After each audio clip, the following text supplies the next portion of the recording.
All right, you guys asked for it, and here it is. We're going over our fall forecast for 2022. This has been a long time in the making, but I'm finally going over it here. We probably will make another update if it needs to be. That would be happening probably in the very, very beginning of September. If we do update this, I imagine we probably will. Now, we're taking a look here, first things first, at our precipitation forecast for the fall of 2022. It's important to note that we're still in a La Nina. We're heading possibly towards a La Nada, which is basically neither a El Nino or La Nina, but it would be on the lower end of a neutral ENSO or La Nada, which means it's going to be more like a La Nina than an El Nino, obviously. And in La Ninas, down here, it's, way down there, further than that, but either warmer or colder waters there in the equatorial Pacific. In this case, it's colder than normal waters. We see oftentimes drier conditions throughout winter and fall months in the southwestern corner of the United States, and we usually see much more storminess up to the north. We'll talk about that in a little bit. In an El Nino, just to get this out of the way, a southern jet would come through here like this in El Nino, and this brings the opposite, above normal precipitation in this region. So usually in the southwest, they're seeing one or the other based on whatever that ENSO looks like. Now, let's add a layer because there is some more below normal precipitation regions to talk about here. And this one is going to be for the kind of southeast, the deeper south, and even through the plains here. We can see all of these regions in here. We expect drier conditions. Now you notice up here, we look at the top here, there's 3 layers to each color code. The first layer is the lowest confidence, the middle one is the middle confidence, and the darker one is the higher confidence. So keep in mind these are the lighter layers. Now we do have a darker layer here for the southeast and deeper south, and this is going to be for these regions in here. So this is my medium confidence. Usually I don't go to the third one. That would be like 10 out of 10 confidence is what I would call that. This is pretty high. This is like 7 out of 10 confidence in the medium shade, and then the first shade is anything below a 7 out of 10. Now, it's important to note that if a single tropical system hits anywhere in here, whether that's Texas or Florida or North Carolina or wherever, it can completely mess up this forecast and cannot be foreseen ahead of time. So that's why fall forecasts are usually the hardest one, because instantly one tropical system could take you from being below normal precipitation to far above normal precipitation, just one storm that lasts a day or two. So assuming there's no tropical activity whatsoever that hits your area, this is what I expect.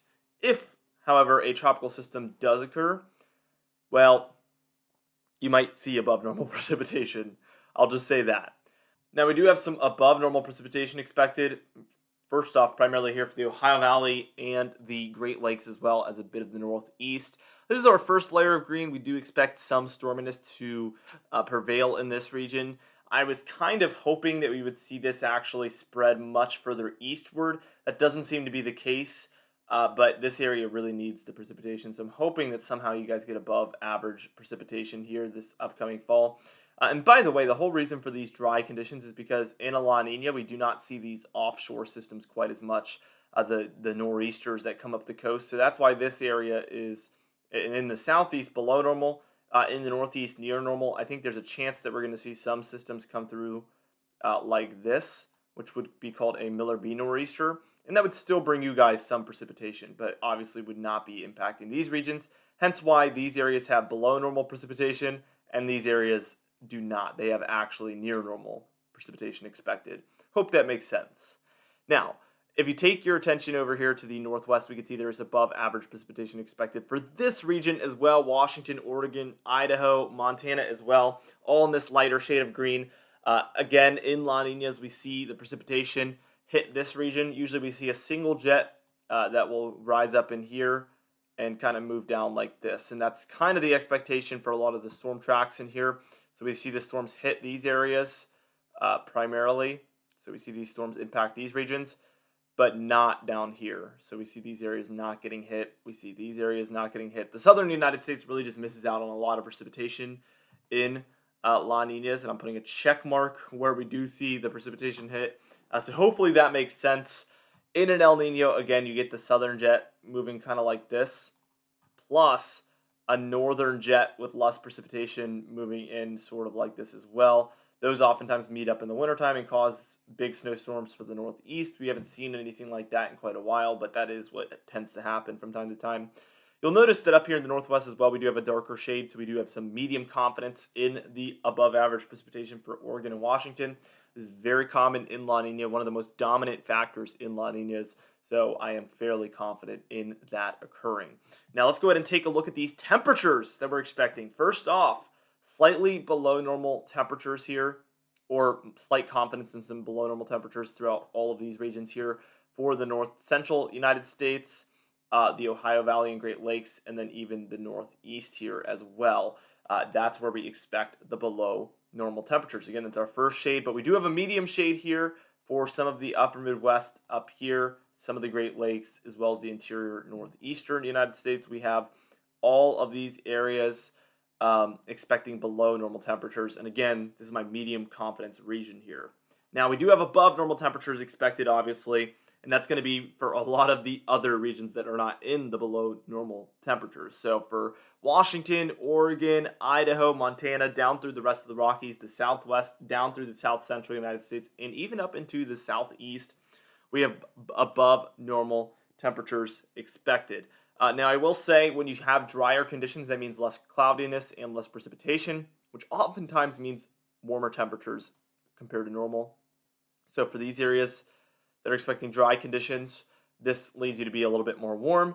For these areas as well that expect to be pretty dry, we also expect these areas to be warmer because of the drier conditions. So keep that in mind. Also note the storminess takes place a lot in here.